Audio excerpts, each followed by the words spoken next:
Hello everyone, स्वागत है आपका अपने यूट्यूब चैनल पर। आज की कहानी अपराधी कौन बहुत बेहतरीन कहानी है। आइए हम सुनते हैं कहानी। असली अपराधी कौन, एक बेहतरीन कहानी के साथ आज हम आए हैं। राधे राधे। महाराज सुमेर सेन का बेटा पृथ्वी, उसके मंत्री का बेटा विक्रम और कोतवाल का बेटा आनंद, तीनों में बहुत गहरी दोस्ती थी। वह अक्सर अपना वक्त एक साथ गुजारते थे। एक दिन की बात है, तीनों दोस्त एक कमरे में शतरंज खेल रहे थे। खेल बहुत दिलचस्प चल रहा था, लेकिन एक मोहरा गुम हो जाता है। सारे कमरे की तलाशी ली, एक एक चीज को उलट पुलट कर देख लिया, मगर शतरंज का मोहरा नहीं मिला। जाहिर सी बात थी कि मोहरा उन तीनों में से किसी एक के पास था, मगर तीनों इस बात से इनकार कर रहे थे और एक दूसरे की तलाशी लेने में भी वह तैयार नहीं थे। पृथ्वी ने कहा कि मोहरा गुम हुआ है और अगर कमरे में नहीं है तो फिर कहाँ पर है। तीनों दोस्तों ने फैसला किया कि नगर के कोतवाल यानी आनंद के पिता को इस बात की खोज करवाई जाए। जब वह कोतवाल के पास पहुंचे तो कहने लगे कि हम तीनों शतरंज खेल रहे थे और हमारा एक मोहरा गुम हो गया। सारा कमरा छान लिया, मगर मोहरा हमें कहीं नहीं मिला। यह तो पक्की बात है कि मोहरा हम तीनों में से किसी एक के पास है। आप बताइए कि मोहरा किसके पास है। बस एक बात का ध्यान रखिएगा कि जिसके पास भी मोहरा न हो उसका नाम न लीजिएगा, क्योंकि इससे उसकी बेइज्जती हो जाएगी। कोतवाल ने जब सारा माजरा सुना तो यह सलाह दी कि मोहरा यही होगा। उसने सारी माजरे को सुनकर यही कहा कि जिसके पास मोहरा है वह दे दे। वह तीनों एक साथ बोले कि नहीं, इसका फैसला आपको ही करना है। कोतवाल ने जान लिया कि इस बात का फैसला करना बड़ी टेढ़ी खीर है, इसीलिए उसने समय न होने का बहाना बनाया और कहा कि वह तीनों मंत्रियों से इस बात का फैसला करवा लेंगे। मंत्री के पास जाकर उन तीनों ने अपना किस्सा सुनाया।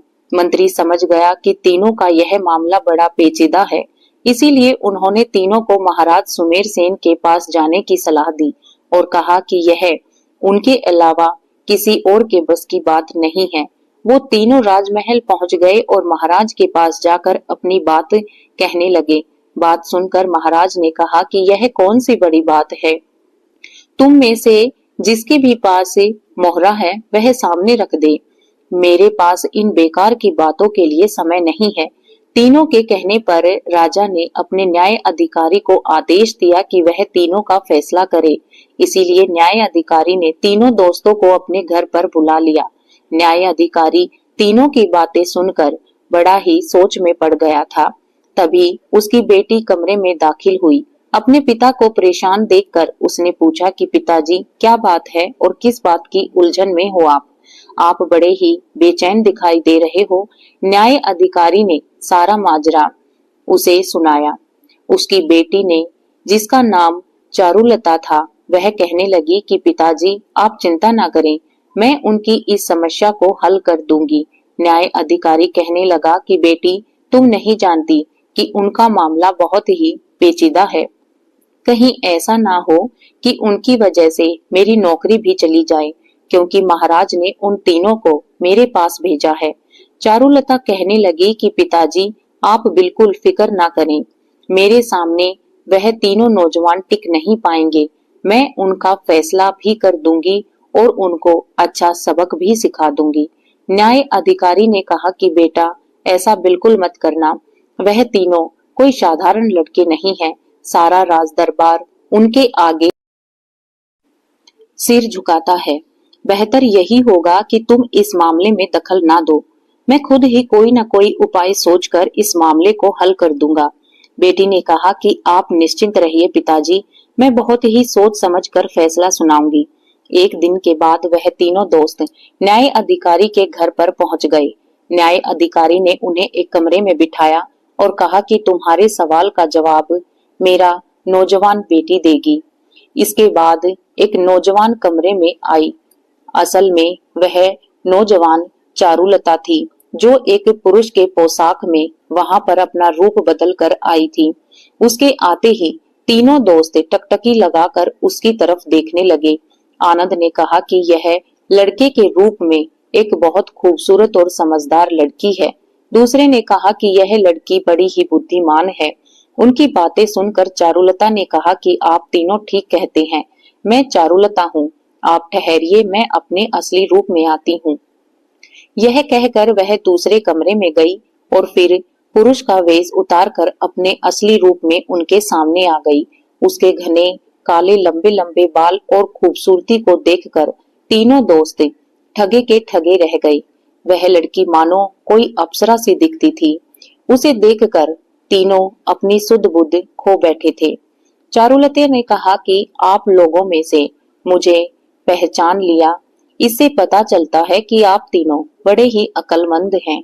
मैं आप तीनों की समस्या का समाधान करने की कोशिश करूंगी। मुझे बताइए कि उलझन क्या है।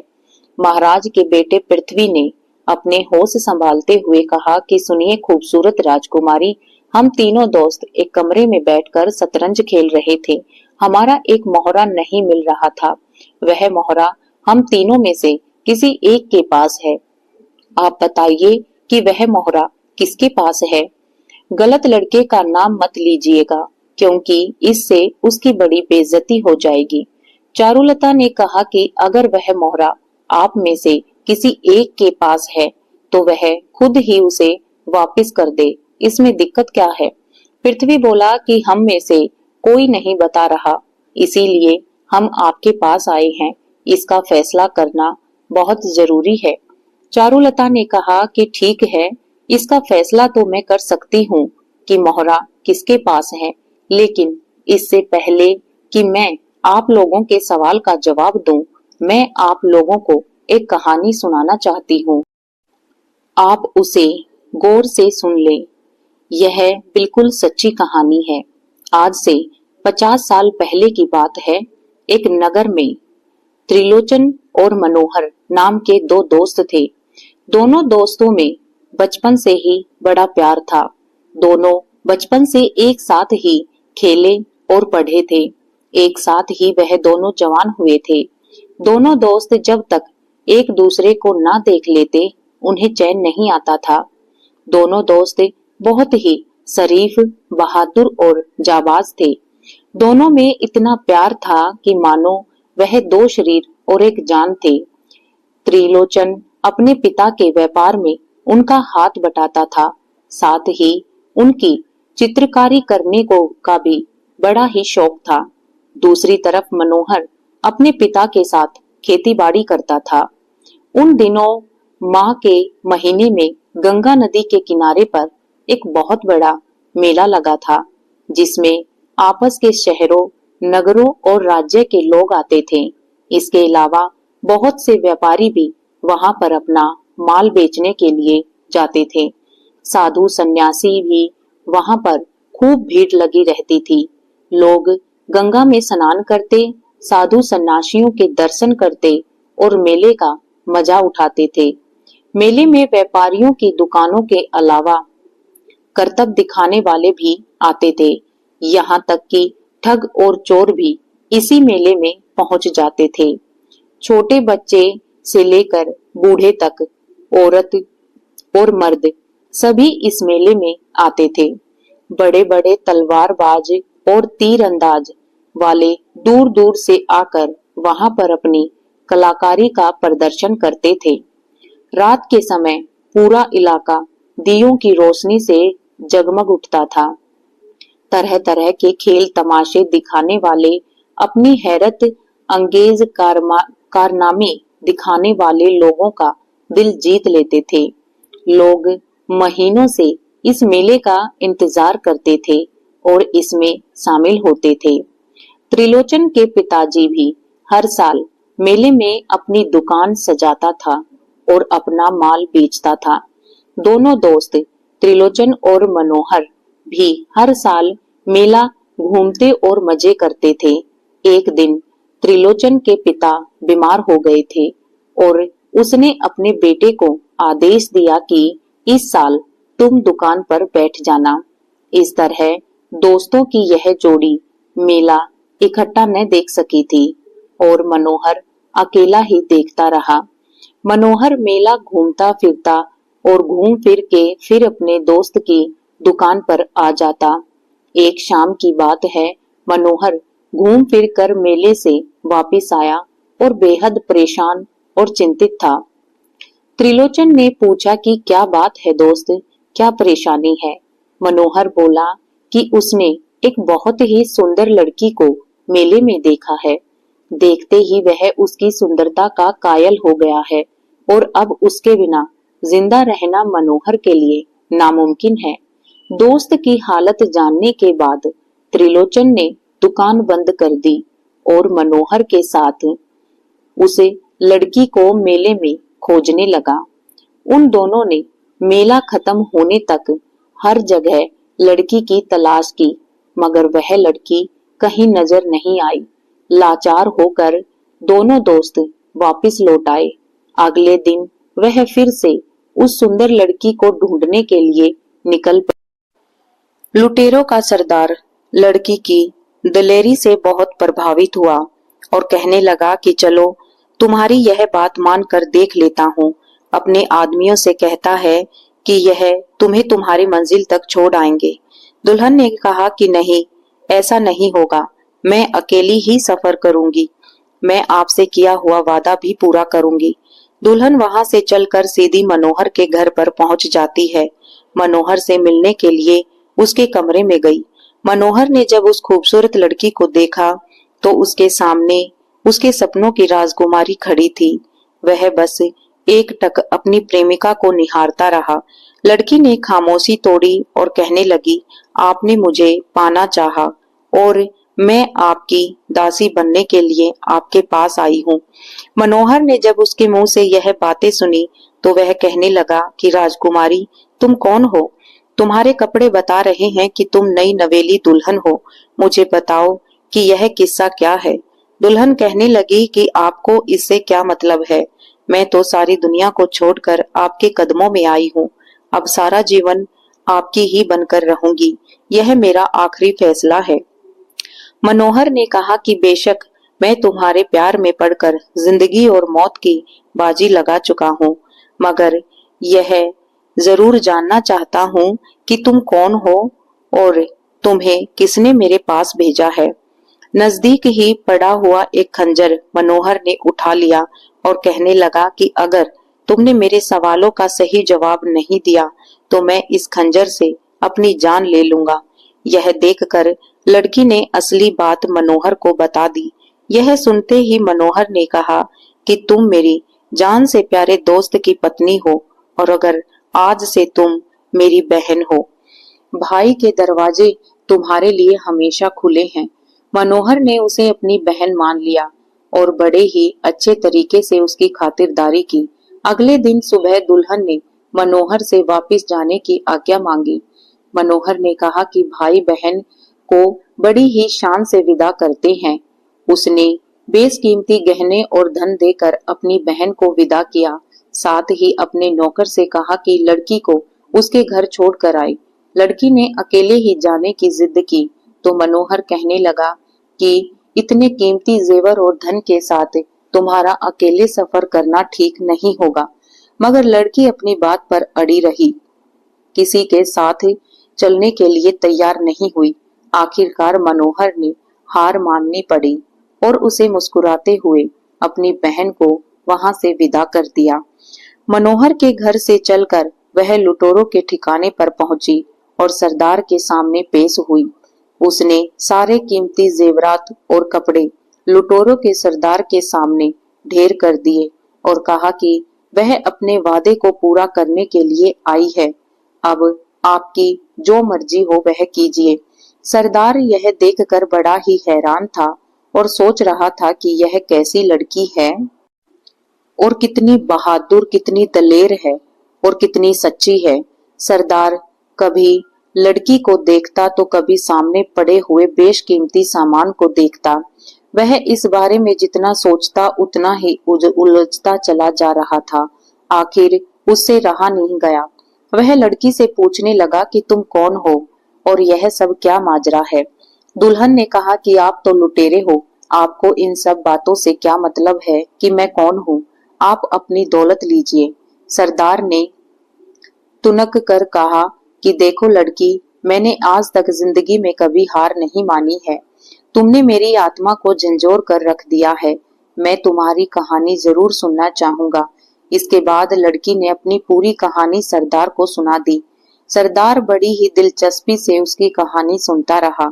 जब लड़की ने अपनी बात खत्म कर दी तो सरदार कहने लगा कि मैं तुम जैसी बहादुर लड़की को अपनी बेटी बनाना चाहता हूँ और मुझे गर्व है कि तुम मेरी बेटी बनोगी। उसके बाद दुल्हन ने सरदार के घर से जाने की बात कही। लुटेरों के सरदार ने कहा कि मैं अपने बाप बेटियों को ऐसे विदा नहीं करते। दुल्हन ने कहा कि अगली सुबह उसके मायके वाले उसे लेने के लिए आने वाले हैं। तब सरदार ने उसे घर जाने की इजाजत दे दी और बेशुमार दौलत और हीरे जवाहरात देकर अपनी बेटी को विदा किया। साथ ही वह अपने आदमियों से कहने लगा कि मेरी बेटी को उसके घर छोड़कर आओ, परंतु लड़की ने कहा कि वह अकेली ही जाएगी और अकेली ही चलती आई हूँ। सरदार ने बेटी के सिर पर हाथ फेरते हुए उसे विदा किया। वहां से चलकर दुल्हन अपने पति के पास पहुंची। त्रिलोचन उसे देखकर भौचक्का रह गया।